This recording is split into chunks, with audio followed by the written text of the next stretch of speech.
I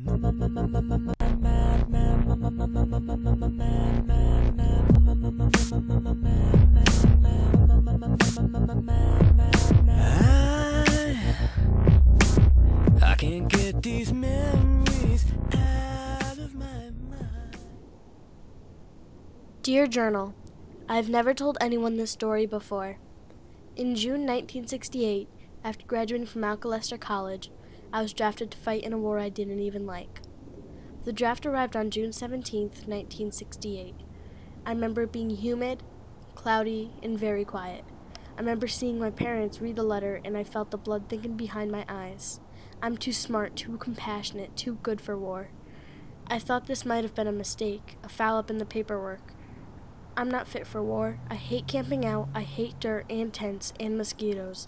The sight of blood made me queasy, and I couldn't tolerate authority, and I didn't know a rifle from a slingshot.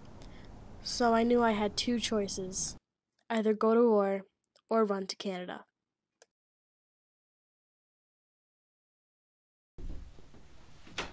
Here's your room. Thanks. Oh yeah, dinner at 5:30. You eat fish? Anything. I bet. I've been at the Tiptoe Lodge for 6 days now. Over these days, Elroy and I ate our meals together. Perfect fishing weather, don't you think? Yeah, I think it's great. Want to go later? Sure. We would play Scrabble in the morning. Grenade. Ha.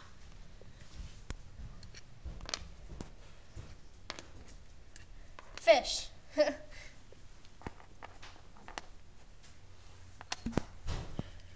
Draft. I hate Scrabble. We would read in front of the stone fireplace.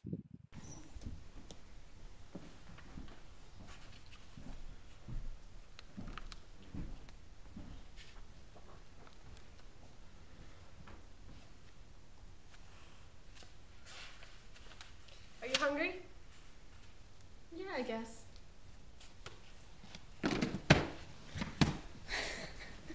On my last full day, the 6th day, the old man took me out fishing on the rainy river. The afternoon was sunny and cold. A stiff breeze came in from the north, and I remember how the little 14-foot boat made sharp rocking motions as we pushed off from the dock. The current was fast. All around us, I remember, there was a vastness to the world, an unpeopled rawness, just the trees and the sky, and the water reaching out toward nowhere. The air had the brittle scent of October.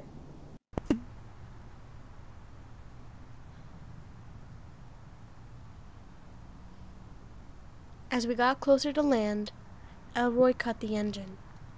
He didn't look at me, didn't speak, but I know he planned it. I just couldn't get the strength to throw myself overboard and swim to Canada. After a while, I started to cry, really hard. Elroy turned the boat back around towards Minnesota. I was driving back, and the day was cloudy. I passed throughout towns with familiar names, through the pine forest and down to the prairie, and then to Vietnam, where I was a soldier, and then home again. I survived, but it's not a happy ending. I was a coward. I went to war. When Kathleen was 9, she asked if I ever killed anyone. She knew about the war. She knew I'd been a soldier. Someday, I hope she will ask again. Have you ever killed anyone, Dad? You keep writing these war stories. I'll tell you when you get older. When she's older, I always wanted to tell her when shortly after midnight outside my K. For the first few moments, I felt lost, not sure about directions, reaching for my helmet and weapon. As dawn was starting to break, I can see the soldier, and how he carried his weapon in one hand, muzzle down, moving without any hurry. I crouched and kept my head low. Suddenly, I felt myself throw the grenade. I did not hear it, but there must have been a sound because a young man dropped his weapon and began to run.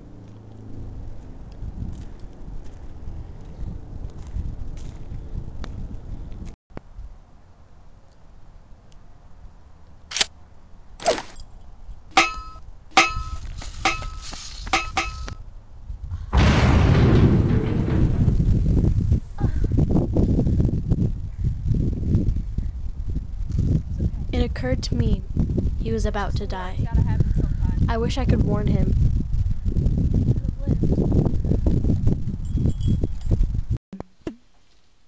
So, you want to see a picture of my girlfriend? Sure. Oh, she's cute.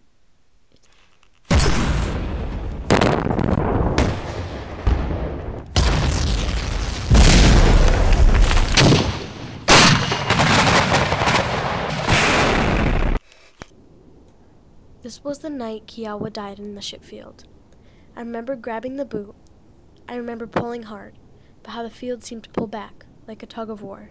I couldn't win. And finally, I had to whisper Kiawa's name and let go and watch the boot slide away.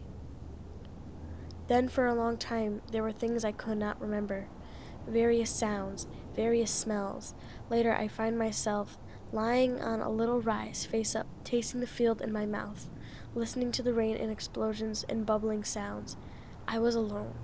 I'd lost everything. I lost Kiawa and his weapon and my flashlight, even my girlfriend's picture. I remember this. I remember wondering if I could lose myself. Vietnam reminds me of my first love, Linda. I know. I will never forget how Nicole, I will never forget how she tore off Linda's hat. Stupid red hat. Linda will always be beautiful to me, even if she's bald. You're beautiful without the hat. One day, I found out Linda has died from Nicole, who is not the person I wanted to hear it from.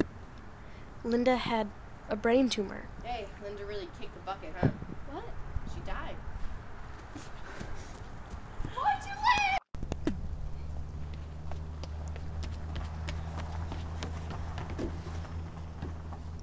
I just ran. I ran home, and I just cried on my porch. I'm guessing you found out about Linda.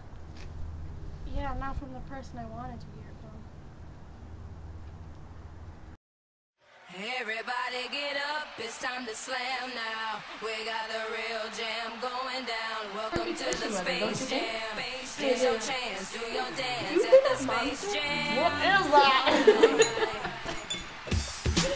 Indeed. And it is very nice weather out right now.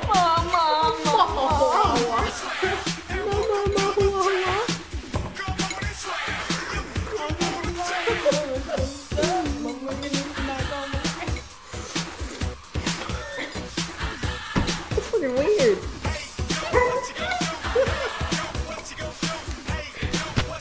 Okay, ready?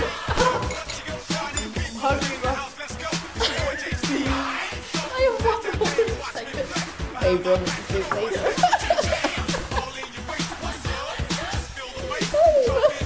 her name is Bahia.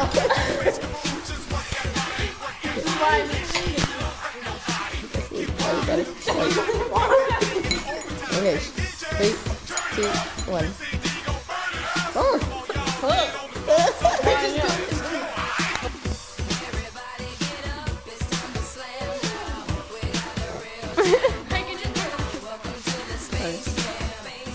Ready? Okay, sorry, 3, 2, 1, go.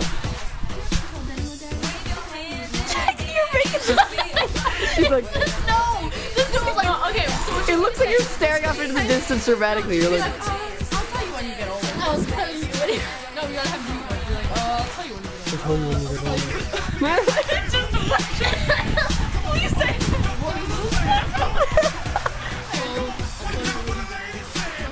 okay, ready? 3, 2, 1. Shut up, Daddy. awkward I got. I was like, well, Daddy, I'll kill anyone. They're like, oh, It is, okay, bye.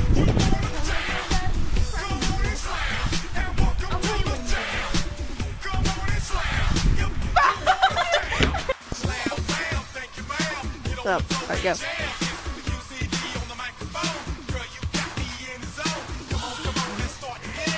You what? yeah,